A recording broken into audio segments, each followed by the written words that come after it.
Ginawang kapaki-pakinabang ng isang handicraft artist mula sa Laguna ang mga tirang materyales para gawing maganda at magsilbing oportunidad sa iba. Yan ang sentro ng balita ni Jeremy Piscano.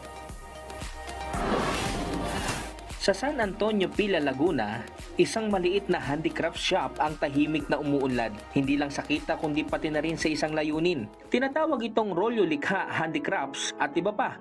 Ito ang likha ni Renel Batralo, isang artist na ginagawang kapaki-pakinabang ang mga tirang materyales para gawin itong maganda at magsilbing oportunidad para sa iba.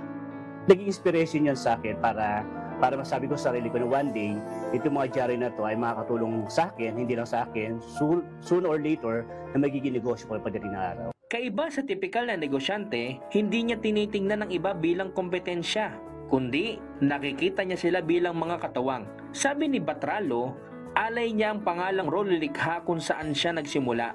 Nung siya ay nasa kolehiyo, isang pencil case na gawa sa rolyo ng dyaryo ang una niyang likha, kaya't nabuo niya ang salitang rolyo at likha. Taong 1999 na magsimula ang kanyang pagiging malikhain. Dahil nung high school, nagsimula siyang magkalikot at magdisenyo sa paggawa ng mga bagay-bagay gamit ang kanyang kamay. 2008 naman nang sinimulan niya ang kanyang negosyo sa halagang 1,000 piso. Mula sa pagtatrabaho mag-isa, lumawak ang kanyang network kasama ang kanyang mga magulang, kapatid, mga kapitbahay at kalaunan, mga estudyanteng mga habi mula sa mga kalapitbayan ng Cabinti at Louisiana. Ngayon, meron na siyang 6 na full-time na manggagawa at nagsusuporta sa ilang home-based weavers.